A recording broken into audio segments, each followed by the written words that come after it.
See, y'all know that Erykah Badu has been dropping breadcrumbs for years that Queen Bey's team and Beyonce herself don't just borrow aesthetics from other artists. They allegedly clear the floor of anyone who stands in the way. Well, allegedly, Miss Badu has been subtly signaling behind the scenes that Des'ree was the ultimate cautionary tale of what happens when you play hardball with the Knowles-Carter empire. Child, I sure hope you are seated, cause there's allegedly layers to the infamous Beyonce-Des'ree issue, and it's messy as hell. Now, like I said, one thing about Erykah Badu is that she's let it known a few times how she believes Beyonce steals from other artists, including herself. For instance, there's a time Erykah posted a photo of Beyonce performing at her tour in East Rutherford, New Jersey, and captioned the photo of Bey's outfit, which featured a dramatic top hat.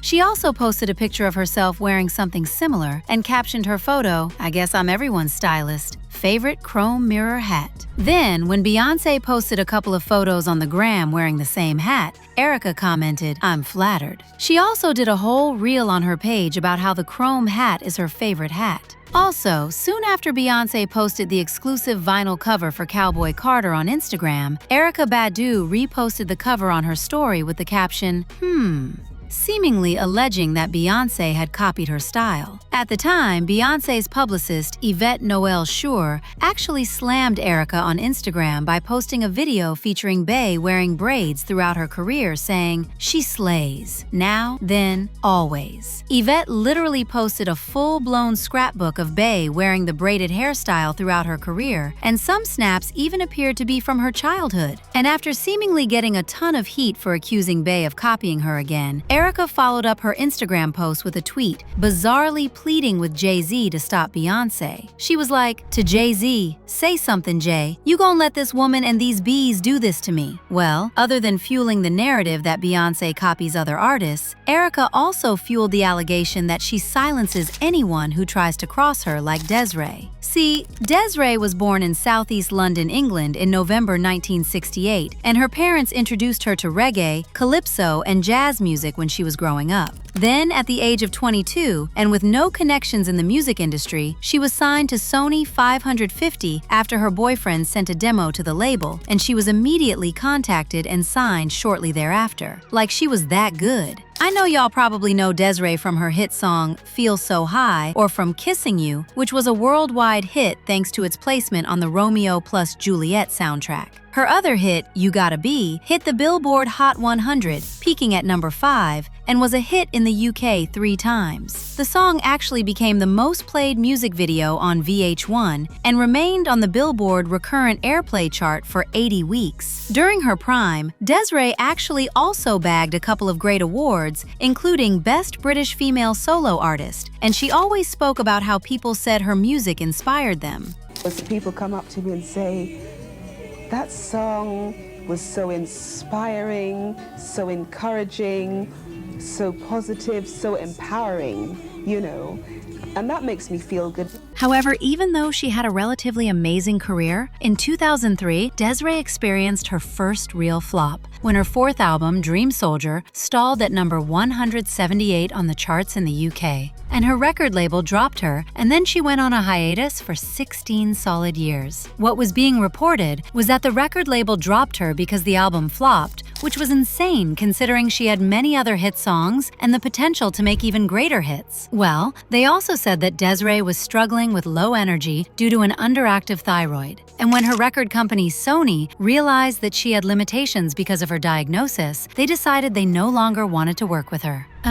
There were other excuses that were given for why she disappeared, like how urban radio did not want to play her songs because allegedly her sound wasn't black or urban enough to be played alongside other black artists. About this, Des'ree even addressed her frustration when she said, "The definition of black music needs redefining. You have artists like Jimi Hendrix and Tina Turner that urban radio wouldn't play, and even Sade and Seal. They claimed they were too pop. So what are they trying to say? That black musicians aren't allowed to express themselves in a variety of styles, as in jazz? Does the fact that I speak from my own experience, as a Black and as a female, count for nothing? In addition, she also commented on the marketing confusion and arbitrary genre boxes that were imposed on her, and how the label suggested rebranding her for a different audience, saying, "The record company kept saying, well, you're not Black enough for Black radio, and you're not really contemporary pop. Maybe we'll approach you through the AC route." And I said, "Well, what's AC? That's like adult contemporary. I have to get used to all of these niches and names. It's hard out here." Honestly, dropping Des'ree over one lukewarm album and all these other excuses when she had already proven she could sell records, fill venues, and make songs that live for decades was crazy. Well, until people realized that Beyonce may have had a hand in the silencing. The thing is, Beyonce covered her song Kissing You for her album B-Day, retitling it Still in Love, Kissing You, and Queen Bey gave herself writing credit. In fact, a deal to use the song did not come into fruition, but Beyonce went ahead and re-recorded the song and even made a video. Now, when Des'ree realized what had happened, she took Bey to court and sought $150,000 in damages and for the distribution of the song to be, essentially, stopped. And you know, the issue was particularly painful for Des'ree because in 1998, she was awarded an out-of-court settlement granting her 25% of the publishing royalties from Janet Jackson's song Got Till It's Gone, which sounded very similar to her song Feel So High. According to Des'ree, her legal fight with Janet Jackson had more to do with principle than cash. As she said, "My aim wasn't to get money out of her. It was purely for justice to be done and a settlement to be reached, recognizing that she had borrowed from my work and not given me credit. As I've always said, it would have been fine if she'd asked permission first, and this is happening with a lot of other artists' work when it comes to sampling."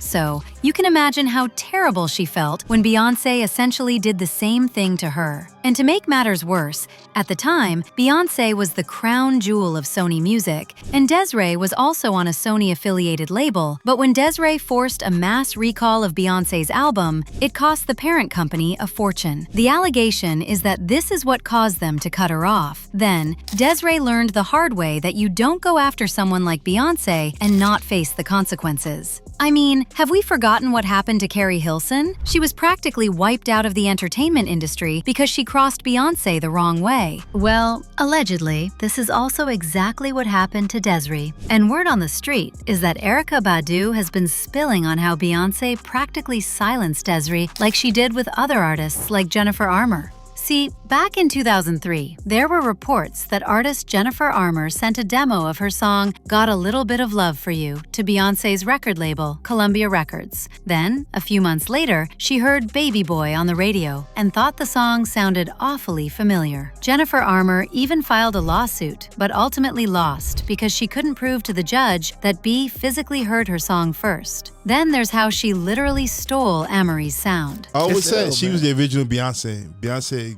stole her steez. Oh, you think so? Look at Crazy in Love video and look at A. Marie, Why Do We Fall in Love.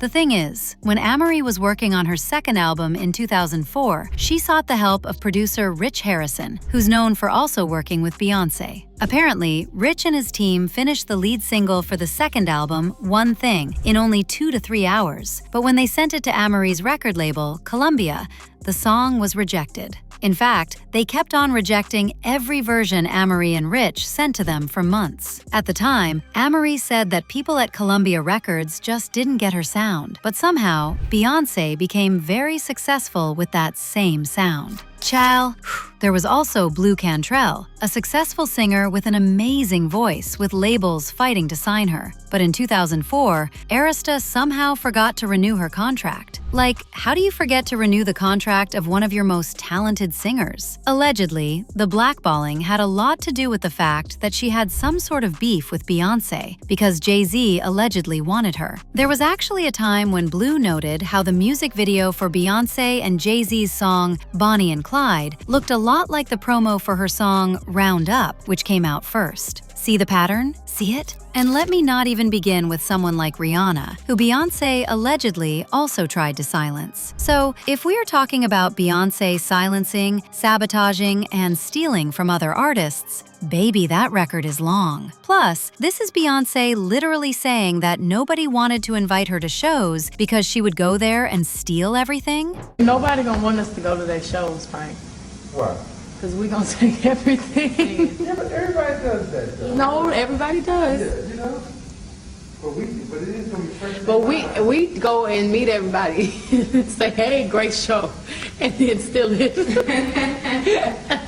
Allegedly, this is exactly what Erykah Badu means when she says Beyonce has a habit of stealing from other artists and then silencing them. Well, at the end of the day, when it comes to Des'ree, whether it was an intentional industry blackballing or a natural exit, the effect was the same. Des'ree became a ghost in pop culture, and she didn't release another album for 16 years. Interestingly though, because of the Beyonce settlement, Des'ree's original I'm Kissing You is now one of the most protected songs in history, and it is almost never licensed for covers or films anymore. So, what do you think, guys? Is it possible that Beyonce was responsible for silencing Des'ree? I am dying to know your thoughts, so go ahead and drop them in the comments section below.